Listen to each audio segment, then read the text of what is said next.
jungle pick at this tournament. When we've seen the Olaf, it's performed really well. You can't look past Smithy yesterday, what he did for CLG in game 1 over your European team.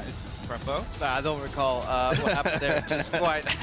The Rumble's taken off the table, which means Jace goes up in priority in pick and ban. We see at least taken off the board here, so we may actually get to see one of the few Rek'Sai picks of the tournament so far. Well, we've got one last ban here for Aimee, so we'll see what they want to do with it. About 15 seconds left to make their choices here. Have slowed down a bit. So they're kind of thinking about what Clash Rules might first pick as well. But like you said, Rek'Sai is kind of the obvious one open. Jace also potentially open with Rumble taken off. So do they ban the Jace? They actually ban Syndra, so taking it away from Maple. Graves been a big pick for Karsa as well, so not a guarantee you'll go for Rek'Sai first, but there's a denial pick away from a Voidless who already has interesting creative pathing, and then giving him a champion like Rek'Sai who feels like Shaco at the times when it comes to the different ways you can just pop around turrets and go for aggressive ganks. It's probably too much, so it's probably smart to take away Rek'Sai from the likes of a Voidless. Yeah, just a really strong pathing jungler here in Rek'Sai. Has a great presence in team fights, you know, fits in almost every single team composition, so that's why he is so contested. It does seem like teams are starting to realize the true value of this Syndra pick, and you know, they say even if they first pick it, we don't have a good counter pick left, and being robbed of a counter pick mid lane in this meta, standard lanes 5v5 is actually something that you want to avoid. Therefore, they're going for third ban on that Syndra. So Jin Zhao was really heavy on 280 carry picks. It was Sivir and Jin. Jin, of course, had the larger nerfs since 615, but still very much in the meta. And we saw a Zac ban in game 1 of the day. I'd love to see our first Zac on the Rift. Well, I guess we'll find out soon, because Aimee do have to have a little more time to make these choices here. But 2 picks to come.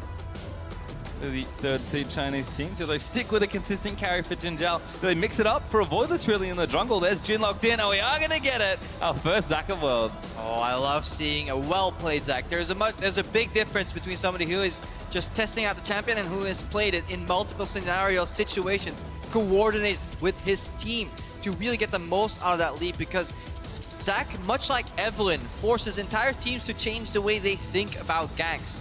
Because you don't ward in the river versus Evelynn, because she knows she'll be invisible. You don't ward in the same spots versus Zac, because he'll just come flying over. And just consider the jungle matchup. The power of Rek'Sai, apart from the global, strong pathing, is the tremor sense. It's about being able to see people set up for a gank. Zac just charges that elastic slingshot. There is no visual indicator there for the tremor sense. So just in terms of compositional-wise, in a 1v1 in terms of these junglers, I feel like Zac can outthink, outfox a Rek'Sai, and there aren't many junglers that can do that. Well, it seems like Flash Rules are going to keep it very safe for these next 2 picks. Na and Karma are locked in there, so flex potentially for Maple in that mid lane, but of course Sword Art can take it for a nice strong duo in the bottom lane as well. Yeah, and it almost feels like this Karma is slotted in for support, because what it brings to the bot lane, guaranteed push, good shields, speeds up your entire team comp as a miniature Sivir in the mid game here. Super strong support, and she was actually the main reason Nami came back into the meta, because people needed an answer for that Karma in lane.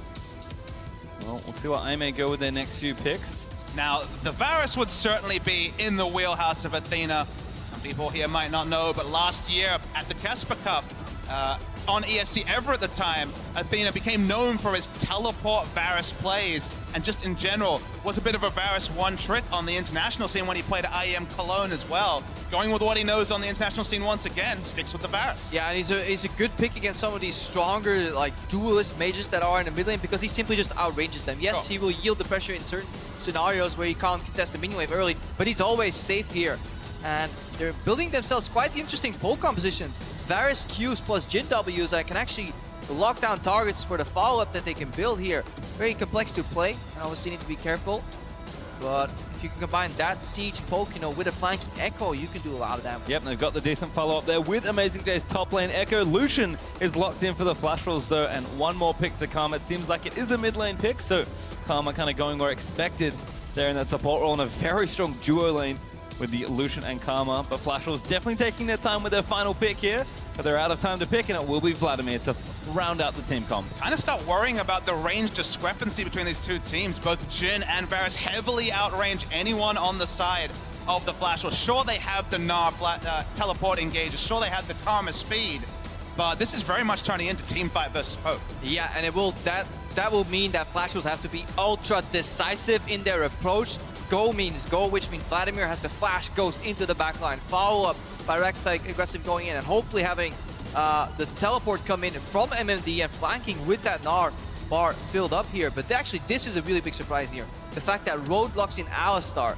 You saw Mata do it in the matchup he should have lost, and this is actually very tough for them to win, because if they get poked down, you can actually never engage on Alistar. That's the whole premise of range support versus the Alistars, is you poke him down to 60%, 50%, he can no longer go for that combo because he'll just get bombed. Mata avoided that successfully yesterday, but can Road do the same? We'll have to see. Well, we talked about Road. He really does have a very feast or famine playstyle, and Alistar as a champion I think will lend itself to that here. If he goes off a max plays, I'm gonna look like it's the easiest thing in the world with this Alistar, but if things start going poorly in that bottom lane, Road's gonna be kind of a lot of that burden with the way that they've drafted here. I mean, he defines go big or go home. This guy literally takes over a game or spends the most of the game with a gray screen, because this guy certainly is so polarizing, and he's gonna make a big name for himself because he's taking a massive risk, just like Mata with that Alistar. Yeah, it looks like he's locked in the Ignite here. Thunder count supreme. He wants to go for the Q flash on the Lucian, knock him into the Jin W, blow him up with the big crit. But if it fails, ooh, then it's going to be rough against that flash from bot lane. We'll have to see, but don't forget to send us your marquee moments with the hashtag World's Big Plays throughout the tournament so we can keep the highlight reel going on the road to the Summoners Cup. Flash Wolves versus IMA, our second game of the second day of Worlds, and these are the last two teams we have yet to see. Group B is going to have all its teams play once these two go head-to-head. First Zac in that final first matchup, like you said, really excited to see. Sure, Meteos, off the stage now is going to step back, give him a bit of a, a peanut gallery for this Zac and try and rate his play. But it's a really interesting one. There's two teams that most people know a little bit less about than they do the big Western teams, the big Korean favorites. And I think a team like Flash Wolves could go far in this tournament. Definitely, but every time they come into the tournament, they're a little bit underestimated, and every time people tell us, don't underestimate them, but I had such a hard time seeing how and why. But talking to some pro players right now, they're actually rating Flash Wolves quite highly, so I want to see if they can translate that, scrim rumor onto the stage here, and if they can perform. Well, if there's ever a team that comes in very underestimated, it is actually IMA, the miracle team effectively from China, making it all the way in with a great run from relegation to the world stage. We'll see how they perform here in their opening game. Certainly nerves have to be running high for a lot of these young players, but Flash Wolves grouped together, they will be spotted by a ward here, but they're looking to maybe get creative with an invade. Yeah, always really cool to see level 1s, how they adapt. Look what Sword Art and NL did in the bot lane. They placed a lane ward to see if Jin Zhao and Road would actually circle around and take brush contention. So they secured the brushes in lane first, then they went for the deep ward on camp. Basically, with those two information points, they find out exactly what IM is doing on their side of the map, and then they can react. Ranged bot lanes usually don't want to do camp. They just want to get access to the minion wave early, manipulate it in many different ways that are possible, to the point where you can deny CS of Jin Zhao and Road. And it seems like NL and Sword Art are set up for success here. And so are these the two wards that teams should aspire towards? Obviously, there are times when a brush is camped, you get punished for putting them down. You can't always put down the same vision, but from what you're saying, it does seem like this is complete information at level 1. It's just about ruling out options, They see Alistar and Lucian and Jin Zhao walking with the wave here, so they can react a couple of seconds earlier. Right now, all you need to do in bot lane is push and trade. So you secure the push early, and once you have that, you can go for the trades here. Look, Sword Art's probably going to look for some Qs on Jin Zhao, or at least zone him off. Road can no longer melee creeps because he is Alistar. The push is in favor of NL and Sword Art, and right now they want to stop pushing. They just want to poke, and look at the bot lane from IMA. They respect that by walking backwards. And putting down 3 wards also stops there being any way for IMA to find extra experience for Road and set up a level 2. If you get level 2 first on an Alistar, sure, you can make big plays, flash, headbutt, pulverize, headbutt into the turret with the Ignite. But when that is completely rained out with 3 wards, then this lane is very predictable. It's going to be Flash Wolves in almost full control. And right now, they're suffering, they're taking some poke. Will be able to farm on their tower, but then again, you trade for what? For freeing up your support. Sword Art can then move into the enemy jungle, perhaps randomly walk up in mid lane. Right now, there's not going to be too much action anymore in bot lane. It's all about how well Jin Zhao can farm, so we can start taking a look at some of these other lanes. Well, the nicest thing is we had a lot of questions in general about the IMA bottom lane, so we'll see how they navigate an interesting situation with great play early on from NL and Sword Art. Avoiders is pathing down there, don't forget, they had that info, but Casa has also made his way to that side of the map as well. Solo lanes right now, kind of looking a little here and there, but should be okay. And this is something Avoiders does really well. He's always aware of what jungler he's playing against, so right now he got the Wolf Sprite, which is really good against Rek'Sai, because you can always then spot him when he invades, if he goes over some of these walls. Like, it's an auto-locator for the Rek'Sai. He leaves a ward in his own jungle on his blue buff, and he doesn't want to duel here because he doesn't have bot lane priority. As we talked about earlier, Popeye, like this Karma can just invade and contest blue buff. Yeah, there's just no way with the exact 2v2 and with the level 1 from Flash Wars that you'd ever be in a position to have that quick blue buff pass off. Voidless is the one adapting his play a little bit here. Yeah. And L actually picked up blue. Yeah, and that was handed off blue buff to really, you know, this poke lane just become pokier. They really want to punish that Alistar pick. Voidless read the situation though. He didn't linger around trying to contest and oh, oops, I lost smite. So he just went to the other side of the map. But then the reaction came out here. Oh, this Flash is moves. greedy. He wants this, but he's forced to flash out of the way. MMD hops on Maple for the assist, and there's the hyper proc in. Athena gonna try and protect his teammate, but he's turned into blobs, and the teleport is gonna save the final blob. Might still go in for it. Oh no! You're supposed to. Yeah, you're supposed to complete the teleport. You're supposed to complete the teleport because even though the blob is not moving on your screen, it is actually moving in real time. So the Zac will come out of that passive and then be able to escape. I think Amazing J just expected Voidless to die after the passive anyways. But that is one of those things you can do with Zac. Teleport renders the blob invulnerable and it actually will complete Zac passive channel. It doesn't interrupt it at all. But the one thing you can say is because it's the Echo top, not having a teleport means that he can just wait till level 6, still get a shot in and not be punished heavily. Because usually, if you can't get back and teleport to lane, you're going to be, what, a couple of Dorans or, in this case, perhaps working towards a Black Cleaver or a Frozen Mallet behind a Gnar. But because you can ult back into lane, not as punishing. You're not expecting map plays in the next 5 minutes. Definitely, but this was beautiful team play by Flash Wolves. They figured out what happened level 1. They aggressively contested blue on the other side, so they forced Voidless' hands. And while he was trying to solo blue, they both collapsed from mid and top here. So this is poor team play by IM. Like, you can't allow your jungle to have to solo invade and not back him up here. Athena was not calling the miss properly or was not just joining. He was prioritizing his own CS over helping his jungler. And Voidless is punished hard on a pick that plays so poorly from behind on that Zac. And Maple, the recipient of that first blood as well, already 10 CS ahead of Athena. Looking really nice on the Vladimir early on. Athena, he's doing what he can. He's Varus. He's very safe in almost any lane. But Maple's pushing him in now, and we kind of saw it already. But Flash Wolves having priority in those lanes. That means casters opened up to just do more and more. And that early Tiamat on the Rex side, this was the build we saw time and time again that we still expect, despite the Rex side's getting a little less attention. And Flash Wolves are poised to really try and take over the game. 1K up already. I mean, it's pretty predictable, right? Caster's gonna go for a skirmishing build. He's gonna rush the Tiamat. Maple's gonna hit level 6 soon, gonna be able to ghost out of lane. And Athena, you can see he's a defensive-minded mid laner. At level 4, it's hard for him to push the lane and come in as a Voidless is looking for something creative. But if they get the push advantage in 3 lanes, it's gonna be a fiesta for Caster to basically feast on whichever part of the jungle he wants on the side of Iron. Yeah, Voidless, he was just stretching, you know, before you go into gank, make sure all your limbs are stretched out here. They get spotted though. Good ward by NL. That's what you want to do against Zac. That's what we were talking about earlier. You want to change your mindset. You don't need to care about river ganks from Zac. This guy is going to come through lane from over the wall. Well, you can see Soda and NL still keeping pressure up in this lane as well. Up a couple of CS here and there, so looking good. 80 carry versus 80 carry. Yeah, but they traded that CS advantage that they could have gotten for pressure, for example. You know, the fact that Voidless died originated from pressure in his bot lane. That's how League of Legends works, you know, cascading pressure, you know, from bot into enemy jungle. Enemy jungle has to adapt, goes into your jungle, you collapse, you know, all team play here. Solid performance by Flash Wolves. But if you know that a team, let's say a team watches not, okay, this is the way to play League of Legends. Those 2 wards, maybe a 3rd one at level 1. How do you punish this stuff? Because it looks methodical, but there's surely counterplay. I mean, there's always counterplay. You could stack 5 people in a brush. From having experience of having to design level 1s, it is always rock, paper, scissors, and then bazooka. Somebody will find it. But you can counter, or you take the hit, you know. Some level 1s are impossible to counter because you have an inferior team comp. Like, if they just group on you and you can't stop them from walking in, they will get the information. That's why usually you see teams concede the weak part of the map and just get a deep ward themselves. So, you know, you want this information, we'll trade you something on the other side of the map. And in general, Flash Wolves that play seem very clean. They're playing well together. Their vision is up in nice spots. And now the lanes are starting to get edges here and there. And are still playing up here with Sword Art. Very easy lane to bully with the Karma here into the Alistar in particular. And you can see just constantly pushing this Jhin under tower. Protobelt on the way for Maple, so I like it. Going for the aggressive build versus the Varus, because realistically, what is Athena going to do? Doesn't need the Spirit Visage here early for the Vlad.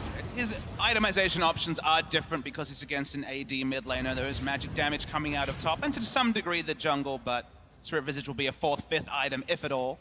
Yeah, just this really nice item for Vladimir to build, but definitely does need to prioritize, just like you guys were saying. Voidless managed to find his way to 6 at least, but he's getting contested here. Every time Carson moves in, he's getting these hits from Sword Art. We're going to try something. Avoidless charging it up, does get the knock up onto Kasa. Decent damage actually, and will follow in with the ultimate. Road in there looking for the play, but he's tagged Kasa on the back end with the Jin ultimate. Jinjao fires them away. Uses the last bullet, because why not? The play, not too bad, but no conversion for Aime on the kill. I mean, it's important to send the message. This is our jungle, stay out. Don't just roll over and concede every blue buff here, because they can finally get it to Athena, and this shifts this matchup so hard. Varus is very blue buff dependent, because he needs the regeneration to kind of turn it into a clear the wave and poke lane, as opposed to just clear the wave lane. And the timing of the gank from Carso was no mistake. He wanted to be around the blue buff, contested, as you say. No blue buff on Athena, 3-4 Qs, and you're out of mana, even with a tier.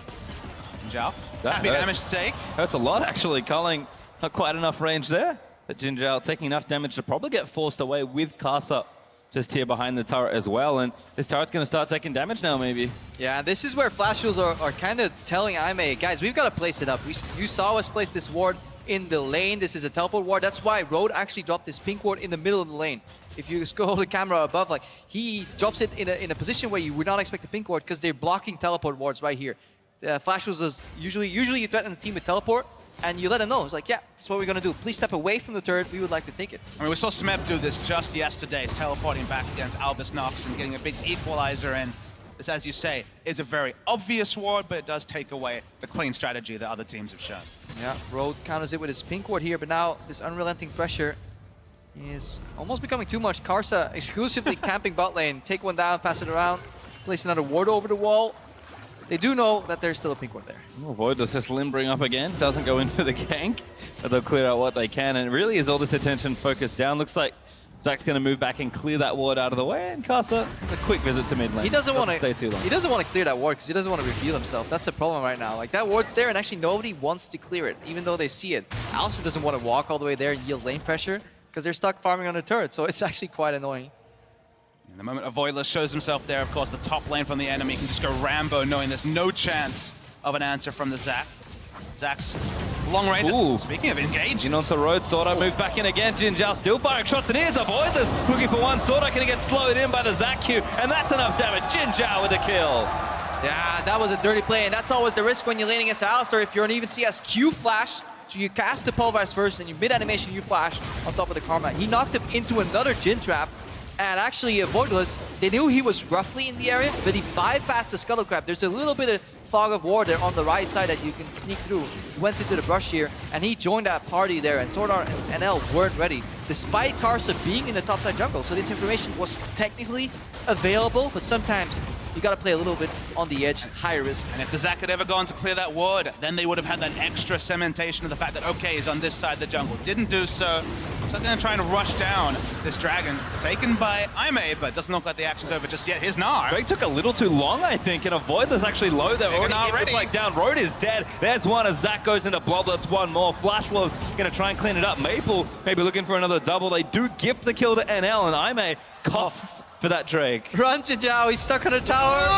Oh, feels bad, man. And now the dive is coming. Jinjao going to fire away, but Swordart gets one. He was desperate trying to hide behind the creeps there. Yeah, the Mega Gnar timing from MMD was perfect. We were talking about this guy's champion pool. Just on the analyst desk, he's showing that his Gnar is up to par. The Echo is one of his big picks. Amazing J had teleport available the whole time. Didn't choose to use it. Maybe was called to stay in lane. Seeing a replay of the fight right now. Of course, Road gives up his life. They didn't want any more bonuses, but it ends up being 3 kills, and predictably probably going to be the first brick or the first turret of the game over to the side of Flash Wolves. Yeah, really good reaction from Flash Wolves. So so close. So close to getting out there. Despite making this small mistake in lane, they actually capitalize on the follow-up play here. MD lingering a little long. He still has ultimate available. Good Mega Gnar, but the wall. Oh, he freezes in midair. And now Amazing J going to chase him down. He actually did finally come down for the teleport play, but the tower in bottom lane's already dead. That was far too late. Yeah, trying to salvage something, and this is Aime being a little desperate. Sometimes these less cohesive teams will do things in the spur of the moment. You know, the unpredictability works in their favor sometimes, but more often than not, as you get against better competition, it becomes exploitable here. And Aime, right now, get down 2.7k gold here. Now, item timing is looking really clean for the side of Flash Wolves. And I was actually just rotated top because they already have that bot lane turret, trying to get as much guaranteed gold, grow that gold lead, but Gnar has frozen Mallet, just some pieces of his item build here for Amazing J. So the laning focus from Flash Wolves looking really, really good. MMD's booking it and does make it down to the bottom lane. Decent damage on the turret, but Flash Wolves will hold on to it for now. NL and Kasa are assaulting his top lane outer, and Avoidless is effectively babysitting here to try and make sure that turret stays up. Sword Art joins, but he wants to clear wards instead, and Flash Wolves still with such clean macro plays. Athena, a little bit of damage on the Maple, but Maple with the Protobot done already, and the makings of a Seeker's Armguard. Not really feeling it right now from the Varus. The mid lane's just being played around, to be honest. Everything out. The game is happening around Vladimir and the Varus getting free farm, which bodes better for the Vladimir than it does for the Victor, especially because when you're talking about timings like siege timings, with the likes of Jin Zhao behind, with all the map control over to Flash Wolves, feels like the items and just the engage options will be strong enough to counter any extended sieging from Ivan. I definitely agree there, Papa, especially if we look at the Sunrise too. You know, Ghost, Flash, Vladimir can dive into backline. His objective is to kill. Protobelt as well. Protobelt, you know, get that distance in. The 3-step jump of Vladimir.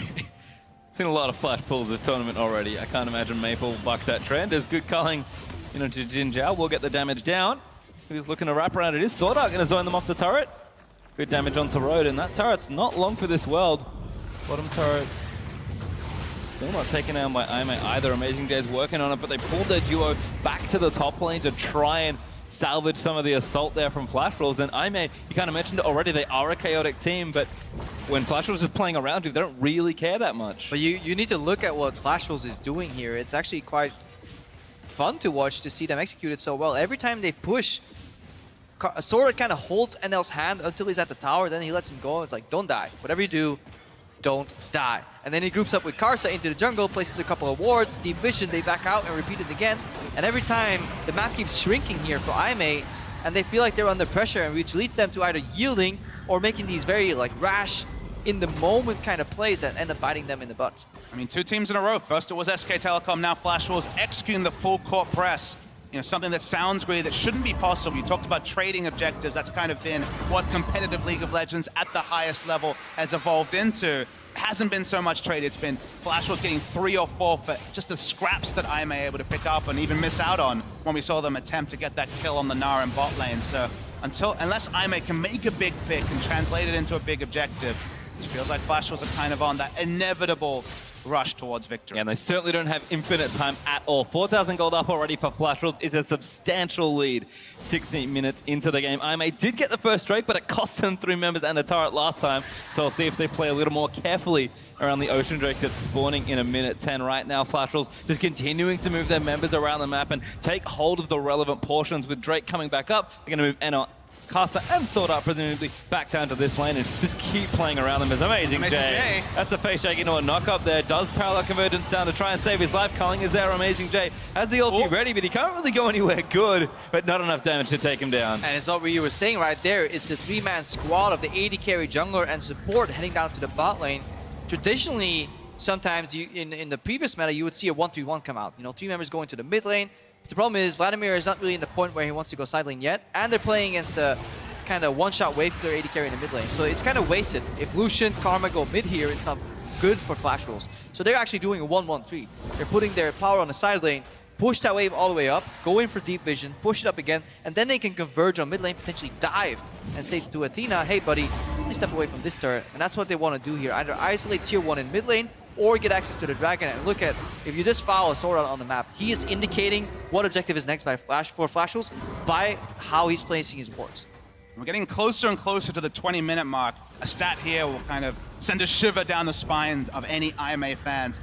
So far this season, including regular season and playoffs, if there is at least 1,000 gold lead for Flash Wolves, they are 27-0, have never lost with 1,000 gold lead at 20 minutes. Not even a massive lead, of course. We've seen far larger so far this tournament, but I just don't see a way for IMA to close that gap, and then Flash Wolves are methodical from there. Yeah, mostly because it's Flash Wolves taking kind of the lead here and taking the advantage, seizing the moment kind of, as opposed to IMA going over aggressive and kind of throwing the game. No, IMA are being outmaneuvered here. Flash Wolves, very calculated. We talk about it, they have kind of one big play left in them, but they need to do it at some point now, and this Drake doesn't look like there'll be any contest at all for IMA. They'll give that over. They've got one themselves. The Ocean isn't too bad to give up here, but it just kind of continues to sell the story that IMA aren't willing to challenge Flash Wolves. And if you're not willing to challenge for things, when you're the team that needs to kind of make something a little kooky and a little crazy happen, Flash Wolves are just going to play their game and you're going to lose. I may have made big comebacks in the vein of games like this. You just look back to the game that qualified them for this tournament. Oh, yeah. The 5th game against World Elite, where they were massively behind. Amazing J on top lane. Nautilus was feeding out of his mind, but they extended the game further and further and further until one big team fight took it. So is that going to happen here? I don't predict so, but there is still runs on the board for IMA if they're given the breathing room that so far Flash Wolves have not been granted. They're getting a small moment of rest pretty soon here because the war line isn't deep enough and Sword Art's side zone is empty. Quite a few people. Little victories, Crepo. Quite a few people sitting on quite some gold here. That's the moments you gotta seize here, and that's the problem with the new like warding items. Like they need to be refilled. You don't have unlimited wards. Gone are the days that you can have 20 wards in your inventory and just ward up everything, like Mata did. Because of Mata, that got changed. It's like that's not supposed to be possible. So right now, Sword Art has the base, you know, refresh everything. The map gets reset. I may maybe have an opportunity to sneak in a brush somewhere, maybe make a play, but then they need to read the map. Rift Herald, though, over to Flash Wolves is good news for MMD or Caster, depending on who they give it over to. Looks like it is the top laner, though. Should help him out against Amazing J. Although he doesn't need too much help, and we are encroaching on that 20-minute mark, about 15 seconds away, and Flash Wolves are certainly more than 1,000 gold ahead. Because of that 20-minute duration, it means they'll actually have the glimpse of the void on the Gnar, who's already going to have a sizable advantage in the 1v1 till 39.5 minutes, and I don't know if the game's going to go that long, but regardless, it's going to be just maximum uptime in the business end of the game on the Rift Herald buff. Yeah, great point there. That's another kind of late game insurance that they have ready for themselves. So everything is kind of tying together here for Flash Wolves. Looks very controlled to me. Looks very methodical. It does. Some of these actions are not randomly happening. It's not like, oh, there's a blue buff, let's invade. These things are happening in unison. They're using wave push to then free up members to outnumber single opponents here on IMA and take away their buffs, their dreams, their hopes. I mean, when we were on the analyst desk yesterday, Crapper, there was so much to talk about because teams weren't this methodical. They were making mistakes. We didn't get treated to solid macro like we've seen so far today, so... Not everybody enjoys the solid macro. No, and unfortunately we don't get quite the same level of hype plays, but it is good to see, especially from a team like Flash Wolves, that you know, some people have put this team at last in their groups. Some people seem confident they might make it out of groups. I may are hard to read as well, but we're certainly getting at least a picture of Flash Wolves and the ceiling of this team in a game like this. That's the hard thing about IMA. When you watch some of their games, they do like the crazy stuff ever, and you're like, yeah, go IMA, and then you tune into another set and you're like, IMA, what are you doing? Please stop whatever this is. And you never know which one shows up. Well, unfortunately for IMA this time, it's kind of neither, to be perfectly honest. They're sort of letting Flash Wolves just play their game, and IMA certainly aren't playing theirs yet. I think the mid lane turrets are causing a lot of that grief. Athena and Maple have just really been trading wave clear back and forth, and with no big open point, neither team feels comfortable to make a big play, at least like diving around these turrets. But Flash Wolves are happy to play patient here, and IMA are just kind of letting that happen. Yeah, so without many kills, there's not much we can do other than talk about the story or kind of dive into the details of these invades. You saw the kind of apprehension with which they invaded. Karsa, Prey Seekers first. Sword Art around the corner, you know, very careful, afraid to face check and get Q flashed on again here. So it's methodical, albeit a tad slow. I wouldn't mind if there was a crazy fight pretty soon. I come from the land of the LCK. We're used to 5 kills at 22 minutes. This is where we usually start talking about Star Wars. That's kind of where we go at this point in the game because Flash Wolves are doing everything right, and I may are being dictated to. So talking about the League of Legends, it's clean, it's methodical, it's over time. They're going to keep pushing the wards further and further on the red side, look for a Baron, look to cement the game, and anytime someone pokes their head out like Road, they're going to take half their health at best. Yep, 3 wards go down, only 1 gets cleared here, a couple camp wards here, so that's right side secured. Problem is, if you want to do this correctly, as Sword Art, you kind of have to become a baser. Every time you ward, you base, you ward, you base. The life of the support gets reduced to that if you want to play macro. They're looking for a bit of a rotation here though. Couple of deep wards, making sure that they're not spotted on the way. They want to isolate tier 2 bot lane, maybe turn it into a dive. Not too bad here. Drake up in 125, so kind of a reasonable side of the map to control at this stage. Looks like damage Going to get taken up pretty quickly as Jinjar's got 1.5 items. MMD and Amazing J going to battle. In fact, pops back in a mini after a Gnar. Amazing J trying to get himself out of this situation. Oh. Boomerang's not good, but he took the ulti back in MMD. Flashes on his face into a Voidless, who's here to save his teammate. Athena missed his ulti, but it's not going to matter. A Voidless collects it. Gotta see what the cross map here is, guy. One guy, there are 3 members in the top lane here. This is the block the bullets, Garza. Yeah, 1 creep left. It's enough time here. Tower's gonna go down. There's 2 more range creeps right Here's there. Road. Does he do it? The teleport's in as well. Ime trying to make that chaotic play. They lock up Casa with a W there from Jin, and Amazing J once more. He has to take Casa instead. Oh. Great flash from the Rek'Sai. Might be enough, but a Voidless swings his way in. Does not connect there with the knockup, and he's chasing down, but he's actually a little too far forward. Amazing J will take out Casa with a Voidless. Flashes out to safety. Maple now forced to get himself in a pull, but Jinjar's ready with a snipe. It's Athena instead that collects it as Enel flashes towards the Jin, looking for another one, but Flash was bit off way too much here, and that paid off well. And this is exactly what IMA were looking for. The first pick and just the overextension on the top side. Teleport, the cross map has worked. Oh. Teleport, speaking of coming as well here. This is a little much because Zach typed in with passive and thought the team could follow, but MMD cuts him off at the pass. Amazing J cannot connect through. And what a chaotic team fight win for IMA. Yeah, I may very much so have the one way in, no way out mentality. You either fight until you win or die. And it was very apparent in the Voidless jumping in at the back there, trying to buy time, but then he didn't calculate that there was 1 teleport on their side. But that usually means there's a teleport on the opposing side as well. And there's been a lot of questions about the communication methods for this IMA team. The word is they have 3 different languages that are being translated through. Back when we saw the Korean exodus, Korean players starting to go to the likes of Europe, China especially, North America, we saw the limitations of having a mixed language roster. I shudder to think what the case is with 3 languages, but regardless, they've made it what they've gotten to Worlds. But then it's little plays like that where you're like, that should not happen with perfect communication. Yeah, this is Flashful, so they take down the turret, but because they kind of stayed too long, all trying to help Karsa here. Amazing J comes in with the teleport. It's good mechanics from Karsa, doesn't knock up his flash here. Doesn't quite get killed. Voidless just a tad short, and then Maple comes in, and then the Fiesta starts.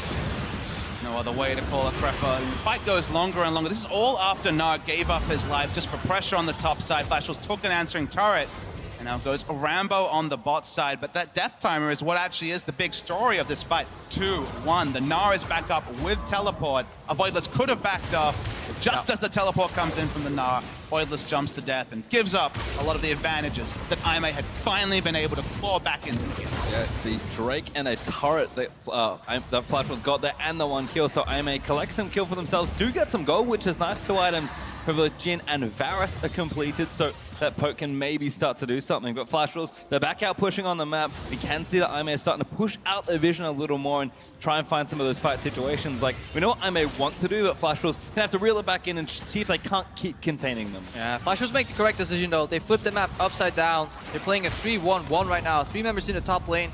So they're going to use that push to lock people under the turret, then move in for the deep vision. They're going to secure the jungle first, the river later, and they really want to isolate that Baron as an objective. They could just find a way to take this mid lane turret. Athena, for his defensive laning, has been able to keep his mid lane outer turret very healthy. To be fair, Flash Wolves have been rotating exclusively around bottom top. They haven't made many visits to the mid lane, but keeping this mid lane turret healthy is probably one of the main reasons why Flash Wolves haven't even started the Baron so far, despite all their map control. Yeah, because step 1 in every Baron play is push mid, and if you can't push it past the remains of the destroyed tier 1 turret, then you can't access the Baron, so it's very imperative for Flash Wolves to take down the tier 1. It's very rare that a tower survives that long in a competitive game of League of Legends. It's still there in Athena. He's not letting go of it lightly. Level 15, so is Maple. They've been here for a while, just clearing waves out of it. Flash Wolves mid lane turret, for what it's worth, is kind of low. It's got about 20% of its health left, so I am with their AD carry mid laner, and good poke between the Jhin and the Varus can maybe look to get in there, break that space open, and all of a sudden, the game's going to open up here. Castle once again locked up, and that's a kill! Snipe there comes in, that's enough there as Road actually collects it, and now Maple going to get chased off on the other side. NL trying to find a way in as Maple pulls to safety, not enough with Amazing J. Will continue chasing, but has to give it up as I may get one. You've seen the limitations of Flash Wolves' control game because they're just pushing up too far, being too disrespectful to a team that does have range initiation. Zach, Varus, Alistar, ironically the team that we originally conceptualized as a poke comp has more engage tools than Flash tools. They're putting them to good use, and that first mid lane out turret's going down, and it's for Aimee. Yeah, they use their pick potential that's built into the comp as well. You know, combo can be used as peel, but let's not forget, a single target combo into Jin W is the perfect pick-off attempt here. And Aimee, they let Flash Wolves get a little bit too comfortable here, splitting up, controlling the map, and they bite back. Still behind pretty substantially in gold, but have shortened it a bit from the 5,000-6,000 to 3,500. So Aimee looking a little better and have access to the center of the map. Most crucially, I think it's what they do with the space they've created that really matters here. And this mid turret's going to be a real sticking point for Flash Wolves as this game goes on. We're 28.5 minutes in and it's still alive. It's the only thing that is keeping Aimee, giving them a semblance of map control, really. You know, having that static point that they can really go hide in. It's their safe zone right now. But it's not a mistake by Flash Wolves. Consider the proposition for Flash Wolves. You want to come in with Vladimir, Gnar, Lucian, not long range AD carries or auto attackers, and we're going to have instant wave clear from Varus. Zac can jump in. You need the world's deepest wards to have any predictability about where Zac is going to engage from onto someone trying to take that outer mid lane turret. We saw what Marta could do on the Alistar if he comes on a flank, so you need to basically pink ward both your flanks and have deep vision that sticks, plus have to find a way to deal with Athena just wave clearing from off the screen. So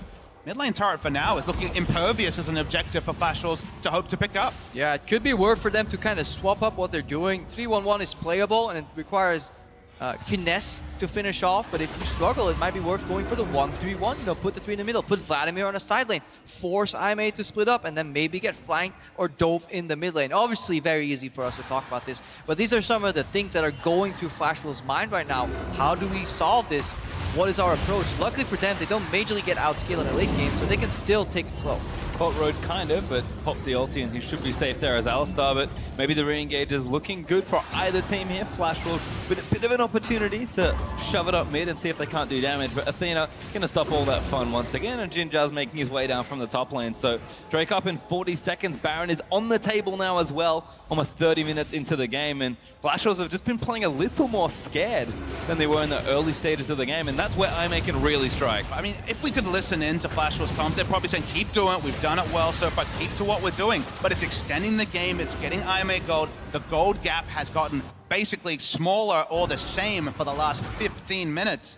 And while Aimee don't necessarily have a massive compositional advantage in the late game, you're just giving an option for this game, despite all Flash Wolves' good work, being decided by a single team. Yeah, we're hitting a breaking point here though, because look at the vision on the map here. Once this Lucian and Alistar step back, where are they? This is basically a game of hide and seek right now for Aimee, because they've gotten comfortable farming on their turret, but they've left the entire Baron area exposed. Right now, Baron could be being started and we would be none the wiser, and that is a looming threat of a Baron bait here. At this point, I don't even know if Baron is being started. And there's one red ping. Aimee are like, uh-oh, that's actually a possibility here. So we wander over and check it. Now with the vision back on, we can see that I haven't started it, but that's going to give effectively a free trade over to Flash Wolves. And that's the power of Fog of War, and that's sometimes we forget when we're watching this game in full vision, like, why are these guys not doing this or that and not rotating? Do they not see this guy? No, they don't. They literally don't see him.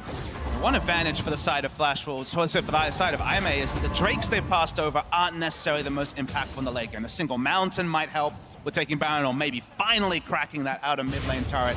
But if a couple of Infernals had gone the way of Flash Wolves, then the turtling would have really been punished for Aimee. But because it's been these other three, they just have, again, more of a chance to scale, and the game being decided in a single fight is happy times given how the start was for Aimee. Well, you can see Flash Wolves still playing with plenty of vision around particularly the Baron, which seems to be the next objective on the table after they took that Drake. Elder Dragon will also spawn as the next one, because we've gone actually surprisingly late into this game with Flash Wolves slowing down, and Aimee, they're doing what they can, getting the wards in, trying to check it, but pretty hard to defend. 5 in the pit versus Zac and Alistar, so Flash Wolves need to do their research before starting a major buff. They are used to playing very long games here. Methodical gameplay probably originates from playing these slow calculated styles with limited risks. They're also running into a really annoying composition. Like, if you want to control vision, you gotta control smite steals from a Zac. This guy can come from anywhere, over any wall, just leaping in. He can even do a drive-by steal. He doesn't even need to land in the pit to steal Nashor. So it's very annoying to play against, and that's all what's stopping Flash Wolves from really starting that Baron. And as an LCK caster, I can tell you for sure, Crepper, that just because your game time's over 40 minutes doesn't mean you're methodical. Jin Air, 43 minutes, and it's good old CJ. being methodical. CJ also. Rest in peace, CJ. Rest in peace, Mad Lad. Have those long games, but so far, Flash Wolves, they haven't made big mistakes. There's been a couple, but they've been methodical, just like there's like Samsung that also have that the only team at Worlds with a longer average game time. It's just if you're methodical and risk averse for long enough, yeah, you open it up for the death timers to decide the game. And that is a mistake in itself. The lack of proactivity is not visible because not doing certain actions is really hard to spot as a spectator, but there are definitely moments where Flash Wolves could have gotten more, sent their support quicker to base, get some wars out. Yes, we're nitpicking, but we have to. We're at the world stage right now. Well, I mean, the one thing I'll say is that 33 minutes in with this advantage, Flash Wolves have done 0 points of damage to Baron. It's never even been hit, let alone really cultivated. Sure, they've had exclusive vision over it for good 5-6 minute portions, but being allowed to just walk in and clear wards, pop them over the back, no one is punishing them for putting down effectively 100% uptime Baron. And so far, it seems like IMA are only willing to fight over their outer mid lane turret or Baron. Every other objective they seem pretty damn happy to see. I would almost like to see them swing the map a couple of times, because usually when you play too much on one side of the map, it gets really hard to take full control. So what you do is you flip the side. You just basically go like, we go for deep vision on enemy wolves, put some wards there, choke the vision out, and that allows Amazing Jade to be pushed in just a little bit more by MMD. And then a potential rotation bot could open up an inhibitor, for example, at least keep IMA on their toes. This repetitive vision congestion around the red buff area is just too easy for IMA to defend, especially when you consider that Zach will almost always have a 50-50. Perhaps Flash Wolves just need to pull the trigger. Well, it does seem like Flash Wolves kind of letting the game drag on a little too much, but both teams are armed for whatever the big team fight comes in. Maple is massive with almost 4 items completed. NL's encroaching on his fourth as well. Jin's done with 3 items with another coming. Athena has 3.5 already completed. Like, we've kind of had this big build-up phase where everyone's kind of building their big fort that they're ready to sort of play in. And at some point when we have a team fight, assuming we do get one, and we kind of have to, all the games, I think, going to go on forever, or the minions will decide it, we're kind of getting to a coin flip situation, which I don't think is where you want to be if you're Flash Wolves. And that's a bad start. Sword Art's dead in an instant. Yeah, Sword Art got flipped right there. Both teams playing Civilization, building a nuke. Whoever's finished first gonna win it all. But Sword Art, he's gotten so comfortable. This river used to be his. But IMA are slowly starting to creep back on the map. It's because that vision just hasn't been sticking behind the pit. Zach comes over because they don't have vision at the curved rush next to the red buff. They've never pushed the vision closer past the red buff since what? 15 minutes into the game, 18 minutes into the game. Scaling time and time has gone over to IMA. One pick, they've got Baron control. Sword Art will be back on the map, but suddenly it seems like Flash Wolves are the team on the back foot. Yeah, they're definitely coming back into this game here. Luckily for Flash Wolves, a new objective will get put on the map, and that actually allows you to kind of pivot. You can drag people outside of their base, outside of that red jungle, because if IMA is camping to defend Baron vision, what's going to happen is Flash Wolves are going to use this triple Drake and take Elder. And they can trade Elders as well, because if I may pick up Elder with a single Dragon buff, it's really not that efficient for them. So you can see how Flash Wolves use this late game time that they're used to playing and kind of trade off these objectives. The Elder Dragon question is a really interesting one. So you pick up this Elder Dragon, doesn't make your minions any stronger. It's theoretically, Varus down the back, Archer takes out the minion wave. 90 seconds, not that long a time. But what you can do, you rush down the Elder Drake. IMA's like, well, we're not going to be able to fight for this. We can still turtle around turrets. Then in that 90 seconds, you go to Baron, you start hitting. You're going to have 15% extra damage from the mountain. You're going to have the burn on it as well. And that's the one place where IMA actually has to fight. Yeah, or how do you siege on impenetrable walls? You get a trebuchet. You literally throw Vladimir in and have him kill some people. You throw in Maple there and have him suicide on Athena, and then suddenly the wave clear is gone. That could also be an option here. At no cost to go on trade. Baron for Elder, but we're finally seeing a Baron start, finally getting some excitement. Let's see who gets it. 10 people alive, and here we go. Flash will decide to just burn it down. Avoidance is kind of ramping up for a steal, but Flash was actually going to TP in. Road wants to flank. Avoidance goes in for it. Huge combo in there as Road gets a couple with the Pulverize. Ginger firing in as Road's taking damage, but he's soaking so much here as IMA going to finally come into the backside as well. MMD dope the backline, but NL finally takes out Road. Nah, very tanky in the Mega Form, and IMA lost one. I think that's enough for that team fight. Enough for the team fight. Remember, IMA is playing a poke on both Varus and Jin, can still deal damage while Baron resets. And at this point, Flash Wolves have to go back on Baron, but it's only Alistair down. This can still be a contest by IMA. Athena needs to really line him up here. He's about to lose that GA. Amazing Jay in. Avoidless wants it. Goes in for it, and Maple low, but Amazing Jay jumps on him, and Maple will pull out to safety. Still trying to keep them out of the pit. They've actually forced Flash Wolves out as NL looks to go back in. He's doing a lot of damage on the Lucian, but Athena and Jhin, too many problems here, and Flash Wolves give up on the objective. They give up. Both teleports have been used 4v5. It was bold that they started the Baron, but then everybody in Flash Wolves had the same idea. I'm just gonna hide in the back of the pit, avoid this smoke, and then a 3-man arrow came through from Athena here, and that really turned the tides of that fight. But right now, the map will be condensed. Both teleports being used is in IME's favor because they want to group up and poke out and get control of the river that way. So Flash Wolves, they need to play this Dragon Dance correct. I think it's a worrying trend that Flash Wolves tried that. Shoutouts to Jad, of course, forcing that Baron, because honestly, they've kind of been, if this was a poker game, they've been kind of playing tight aggressive. They've been looking for their spots, they've been picking them out, and then just kind of went all in on a 5v5 fiesta. Anyone could have taken that Baron. It was super risky, but they just don't have another way to win the game, and that's just kind of dawned on them 35 minutes in, and they're rushing back to the Baron. They said they had to force it, but force they do, and this just keeps costing them. Maple caught again. Actually, ulti hits Sword Art in the back as Athena lets it loose. Maple forced to use that bull, but Sword Art getting sniped. Couple more bullets, they're going to cover for him. Road plus bullets in, but it's not enough, and Road takes too much pain. Will live, though, is amazing. Jane Avoidless looking for MMD, and once again, the snipes keep coming. The excitement is finally coming. When Pokecoms actually start sieging and setting up around an objective, it becomes a game of dodgeball. Pretty one-sided game of dodgeball right here, and then it actually becomes entertaining. This is the build-up we've been waiting for all game. Flash Wolves initially with the lead, calculated, beautiful macro, but then they slow down. Right now, we got ourselves a good old Baron dance. Voidless wants in again. He looks for Casa, does get him with a knockup. There's the knockup. This to the be the left fight? side. Casa goes in. Casa with the dust bite goes in as Ginger gets taken down. And the ulti back from Baron tags NL. NL goes down for the shot as Maple is trying to salvage the fight, but Amazing Days here to stun it up, and MMD just can't do enough in Magnar form. Maple falls and IMA win 3-0 in the team fight. We get a single team fight in the game, almost 40 minutes in, and it might actually decide it. Death time is along. They'll rush onto Baron. The regen will be there from a Voidless, and IMA should take the Baron. And the front foot was with Flash Wolves for so long, but if you don't find a way to open the game, even take the mid lane outer turret, this is the punishment. Yeah, you can take it slow. The revenge from Flash They're like, Wolves. please, we need this. You blocked us from Baron. Die, turret, die. We're gonna take you down. 40 minutes and the mid outer turret goes down. That has to be a record as Athena trades the top outer turret. IMA finally going to open up the map a little more. Bottom in hip turret looked a little dicey, but the Flash Wolves minions were not enough versus Road, who, by the way, it's his birthday today. So we'll see if he can collect a win for himself on top of that here. And IMA, we talked about them kind of turtling, being that coin flip team that's willing to take the late game team fights. They just won the late game team fight. Look, you can take it slow sometimes. When you're a little tired, you can lie down, rest a little bit, snooze. But whatever you do, don't fall asleep. And that's exactly what Flash Wolves did right here. They fell asleep. They stopped playing the game. They couldn't find a creative way to get around that mid lane turret. So they ended up trading Baron for it. Yeah, it's just one of those things where Flash Wolves couldn't find a different way to win. They realized that if they went to the Elder Dragon, they would have seen the IMA rush Baron because they'd given so much time for the items to be in position that you can start the Baron, Zac, Echo, Alistar can all tank it, they won't fall low, they can turn around for a fight.